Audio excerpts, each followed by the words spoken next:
Hola amigos, en este video voy a explicar los parámetros del cableado estructurado, es decir, los factores que debemos tener en cuenta al momento de hacer una certificación del cableado estructurado. Es importante tener en cuenta que esta no solamente se hace cuando se termina la instalación, sino que se debe realizar de manera periódica, esto con el fin de estar analizando cómo se encuentra la infraestructura como tal, y así pues tener una prueba y un análisis y poder establecer la seguridad de dicha instalación. Igualmente poder verificar si se está cumpliendo con los parámetros de calidad establecidos por el estándar del cableado estructurado. Bueno, el primer parámetro es el del mapa del cableado, o también conocido como mapeado, que básicamente es una prueba donde se verifica la continuidad del enlace, es decir, donde debemos asegurarnos de que los hilos están conectados de manera correcta según el código de colores de la norma 568A y 568B. Aquí en esta prueba es donde tenemos que revisar diferentes factores. Por ejemplo, si existen pares invertidos, pares cruzados, pares divididos, si existe algún cortocircuito o un circuito abierto, ya que esta es la primera prueba que tenemos que realizar cuando se hace la certificación del cableado estructurado, ya que esta es la que nos garantiza si existe continuidad en el enlace. Si esta prueba no pasa, pues no podemos seguir revisando otros parámetros. Como podemos ver en la imagen, se muestra el mapeado del cableado como debe ser, digamos, la manera correcta como debe estar al momento de hacer una verificación como tal del enlace. Después tenemos un factor que son los parámetros invertidos, que quiere decir que en un extremo del cable los hilos están conectados de manera correcta, pero que en el otro extremo los hilos están invertidos.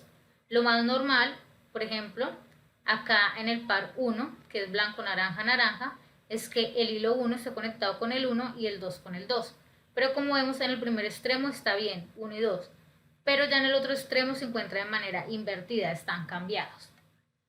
Después tenemos los pares cruzados. Y esto se presenta cuando un par de hilos en ambos extremos se encuentran conectados en pines diferentes. Entonces, como vemos, tenemos dos pares. El primer par que es blanco, naranja, naranja y blanco, verde, verde. Lo normal es que pues el 1 con el 1, el 2 con el 2, el 3 con el 3 y el 3 con el 6. Pero como vemos en este caso, en este extremo, el hilo 1 está conectado con el hilo 3. Igualmente, por ejemplo, el 3 está conectado con el hilo 1. Es decir, que están cruzados los pares. Y como último tenemos los pares divididos, que quiere decir que un hilo de un extremo o de un par como tal está cruzado con un hilo de otro par totalmente diferente. ¿Qué quiere decir? Que tenemos en este ejemplo dos pares, que son el naranja y el verde, y que están cruzados entre ellos. Lo normal es que en el color 1 existiera, digamos, el blanco-naranja, pero como vemos existe el verde, es decir, está dividido entre los dos pares, entre el naranja y el verde. Bueno, tenemos otros dos factores que son, por ejemplo, un circuito abierto, que quiere decir que el hilo no está haciendo contacto con el conector como tal. Como vemos en la imagen, no se muestra el hilo 5. Se puede presentar, bueno, como si no lo tomara, porque no está haciendo contacto con el conector en ambos extremos. Otro factor es el de cortocircuito y se presenta cuando dos hilos están en contacto, es decir, están conectados entre sí. Bueno, y el segundo parámetro es la pérdida de inserción o atenuación, que quiere decir la cantidad de señal que se pierde en el enlace. ¿Qué quiere decir? Que hay una señal transmitida, que es la que emite el transmisor, viaja a través del enlace y al receptor llega una señal atenuada. ¿Qué quiere decir? Que no llega la misma señal que envió el transmisor, sino que llega una señal más débil. Y esto se presenta por diferentes parámetros durante el enlace. Parámetros, por ejemplo, cuando se hace una instalación y se utilizan componentes de diferentes categorías. Entonces se utilizan, por ejemplo, conectores de una categoría, patchcord de otra categoría, patch panel de otra categoría. Entonces esto hace que se presente una atenuación y que la señal se vaya debilitando y por lo tanto no llegue la señal originada al receptor. La atenuación como tal se mide en decibeles, lo que representa un número negativo, ya que quiere decir que existe una reducción en la ampliación de la señal que fue emitida por el transmisor. Es decir, como vemos en la gráfica, el transmisor emite una señal y como vemos se va degradando a medida que se va acercando al receptor. Por ejemplo, cuando tenemos una atenuación de menos 6 dB, esto quiere decir que se redujo a la mitad de la señal originada y por lo tanto la amplitud de la señal no va a ser la misma. Como vemos acá en la gráfica, el transmisor emite una señal que va a ser la señal incidente, la cual viaja y al receptor llega atenuada. Y como vemos en la gráfica, pues la señal incidente es de una amplitud totalmente diferente a la señal atenuada que llega como tal. Es importante tener en cuenta que existen cables multifilares y unifilares. Los multifilares son los que tienen varios hilos en el conductor y los unifilares que solamente tienen un hilo en el conductor. Entonces lo normal es que se utilicen cables multifilares en los patchcord, pero es importante tener en cuenta que los cables multifilares pueden producir hasta el 50% de una atenuación y por lo tanto se recomienda que en el cableado horizontal se utilice cobre sólido, más no cableado multifilar porque se presentaría mucha atenuación, y que se utilicen cables multifilares solamente para los patchcord y pues que estos patchcord no excedan más de 10 metros porque se estaría presentando muchísima atenuación. Bueno, otro parámetro es la diafonía y es el ruido que se provoca dentro del cable y que es emitido, por ejemplo, por cables adyacentes, es decir, cables cercanos, cables vecinos, o por ejemplo cuando existen motores, luces, tubos fluorescentes alrededor, entonces se presenta una diafonía, se presenta un ruido en el enlace. Por ejemplo, cuando un par transmite una señal, esa señal incide corriente sobre sus pares vecinos y al incidir sobre los pares vecinos es allí donde se presenta el ruido y pues como tal existe una diafonía.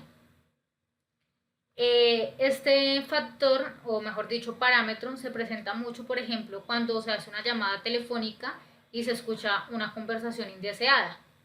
O también se puede presentar en radio, televisión, equipos de red e incluso en guitarras eléctricas. Y se presenta mucho también, por ejemplo, cuando existen fuentes electromagnéticas, ya que pues esto se presenta porque no se utilizan cables apantallados. Aquí es importante tener en cuenta que la diafonía se presenta en ambos sentidos, tanto del emisor al receptor y del receptor al emisor, pero es más fuerte cuando se devuelve hacia el emisor.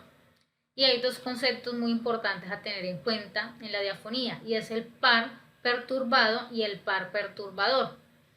El par perturbado es el que sufre la consecuencia como tal, es decir, el que recibe la diafonía y la recibe pues de otro par adyacente, otro par cercano a él, y el par perturbador es el que provoca como tal la diafonía. Y tenemos la pérdida de retorno, que es otro parámetro muy importante, y son interferencias que se presentan ya que parte de la señal emitida a través del cable choca contra imperfecciones, es decir, que cuando la señal viaja a través del cable choca contra alguna imperfección, que puede ser, por ejemplo, un conector mal instalado, un cable mal instalado, o incluso puede ser una mala fabricación del cable como tal. Un aspecto muy importante en la pérdida de retorno es el destrenzado del cable. Y es que normalmente algunas personas, digamos, destrenzan todo el cable que van a colocar en el conector. Y lo de ideal es solamente destrenzar la parte que se va a hacer inserción con el conector.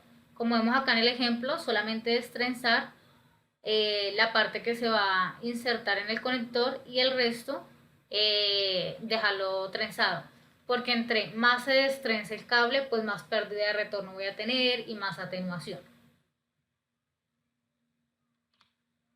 Bueno, otro parámetro es el retardo de propagación, que básicamente es el tiempo que demora la señal en ir y volver en un par.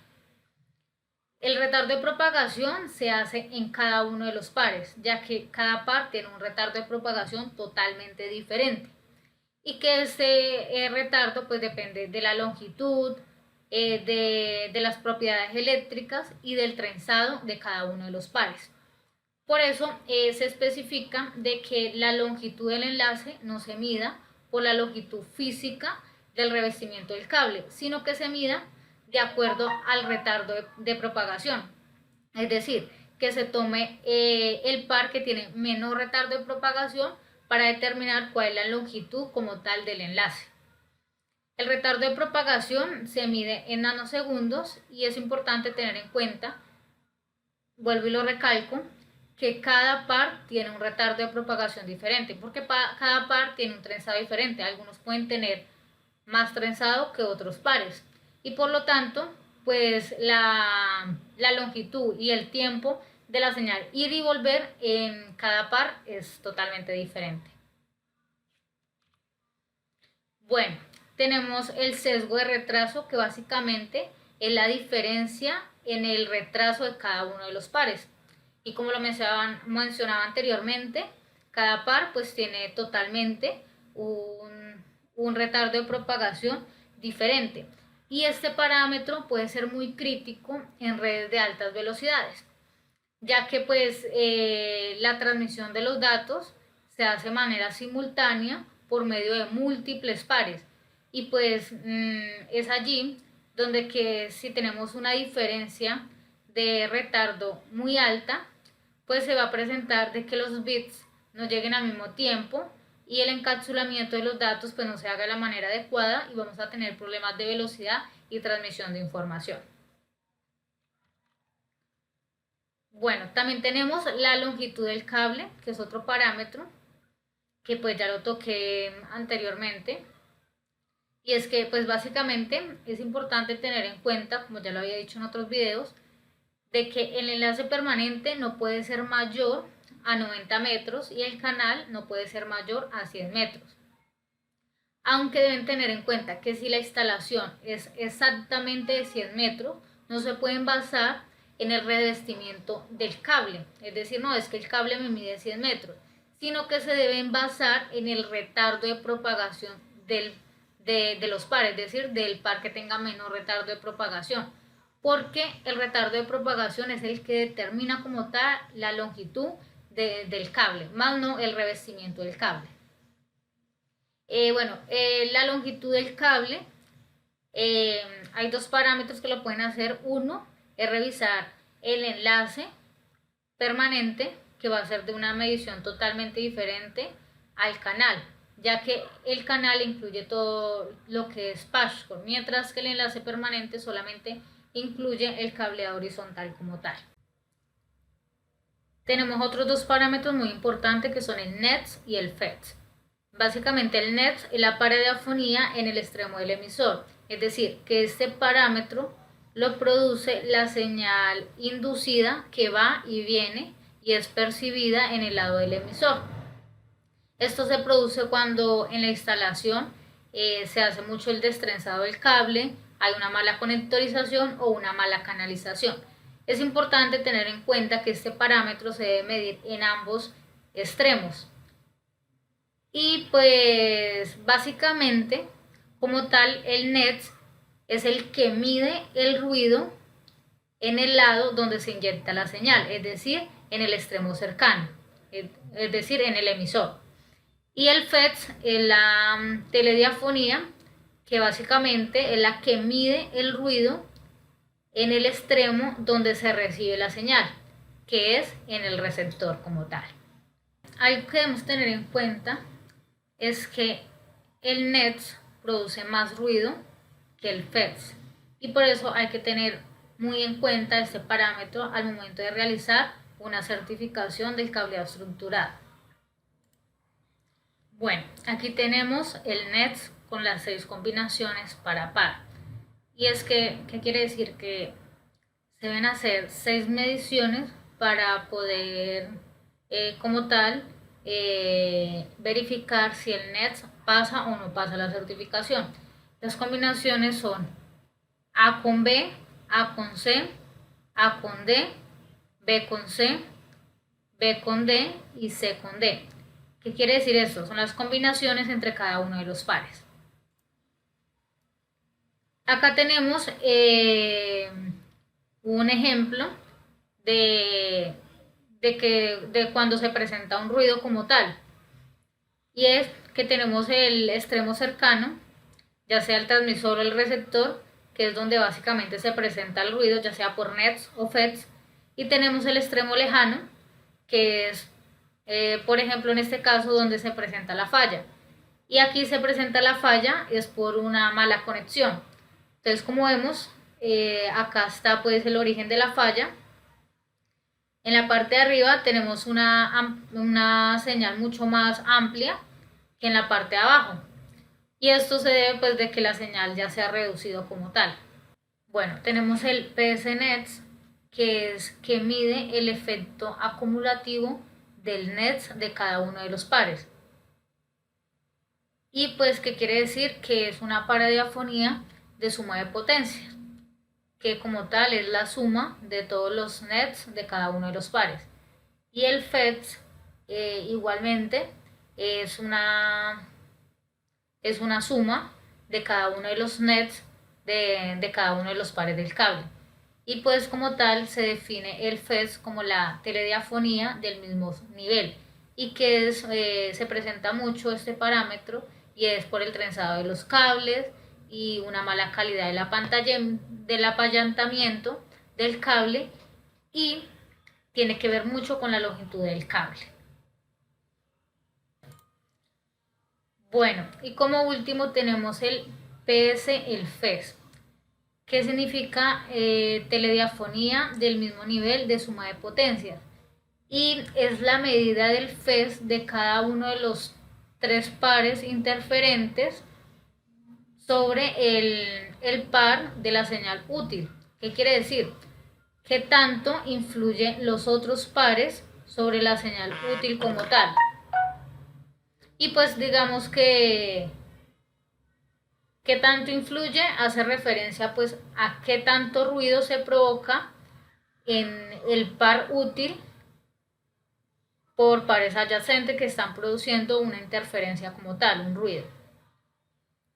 Bueno amigos, pues esta es la explicación como tal de los parámetros que se deben medir al momento de hacer una certificación del cableado estructurado. Como siempre, si les gustó mi video, los invito a que le den like y no olviden suscribirse a mis redes sociales que aparecen en pantalla. Bye bye, nos vemos en los próximos videos.